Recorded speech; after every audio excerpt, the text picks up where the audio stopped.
Hello friend, જય દ્વારકાધીશ। આજે આપણે બનાવીશું કાળા છોલે। આ છોલે બનાવવા ખૂબ જ સરળ છે, તો ચાલો શરૂ કરીએ। હવે આપણે એક વાસણમાં 250 ગ્રામ જેટલા મેં અહીં છોલે ચણા લીધા છે, તેને મેં આખી રાત પલાળી દીધેલા છે।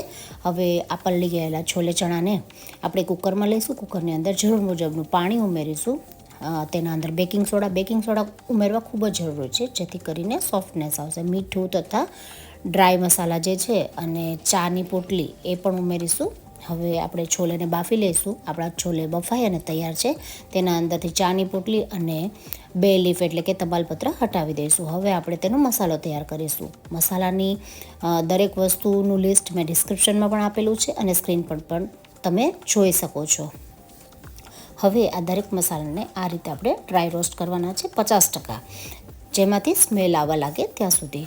હવે આપણા મસાલા તૈયાર થઈ ગયા છે। આપણે ગેસ બંધ કરી દઈશું। હવે તેના અંદર આપણે ધાણાજીરું પાવડર, લાલ મરચું પાવડર તથા પિંચ ઓફ હિંગ એડ કરીશું। આ દરેક વસ્તુને મિક્સ કરી લઈશું સારી રીતે।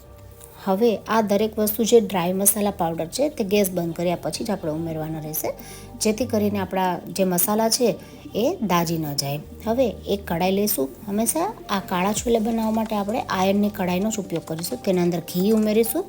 અત્યારે અહીં મેં 1 ચમચા જેટલું ઘી લીધેલું છે। આના અંદર ઘીનો ઉપયોગ થોડો વધારે થાય છે, તો અત્યારે મેં અહીં 1 ચમચો ઘી, તેના અંદર બાફેલા છોલે, જે વધેલું બાફતી વખતે છોલેનું પાણી છે તે એડ કરું અને સારી રીતે ધીરે ધીરે કરીને ચલાવી લેવું।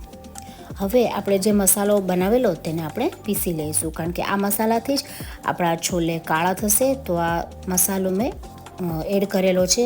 250 ગ્રામ છોલે લીધેલા છે, તેની સામે મેં જેટલી જ સામગ્રીથી મસાલાની વસ્તુઓ લીધેલી છે તે બધો જ મસાલો મેં આના અંદર ધીરે ધીરે કરીને એડ કરી દીધેલો છે। હવે આ રીતે આપણે એકદમ સ્લો આંચ પર થોડો મસાલો એડ કરવાનો અને થોડું ઘી એડ કરવાનું, એ રીતે આપણે બનાવીશું। થોડું મીઠું, ફરીથી મેં ઘી એડ કરેલું છે। આ ટોટલ રેસીપી બનાવવામાં મેં 3 વાર ઘીનો ઉપયોગ કરેલો છે તથા 2 વાર ધીરે ધીરે કરી અને મસાલો એડ કરેલો છે। હવે આપણે આદું ઉમેરીશું। આ દરેક વસ્તુ સારી રીતે સ્લો ફ્લેમ પર જ આપણે બનાવવાની છે, ફાસ્ટ ગેસ પર બનાવવાની નથી। આને ટોટલ કૂક થતાં 30 મિનિટ જેટલો સમય લાગે છે। હવે આપણે આંબલીનું પાણી ઉમેરીશું। આંબલીનું પાણી ઉમેરવું ખૂબ જ જરૂરી છે। આમાં આમચૂર પાવડરનો ટેસ્ટ સારો નહીં આવે, એટલા માટે હું તમને રેકમેન્ડ નહીં કરું। તો તૈયાર છે આપણા છોલે। તો તમે પણ બનાવો આ રીતે છોલે અને મને કમેન્ટ બોક્સમાં જરૂરથી જણાવો કે તમને રેસીપી કેવી લાગી। Thank you for watching.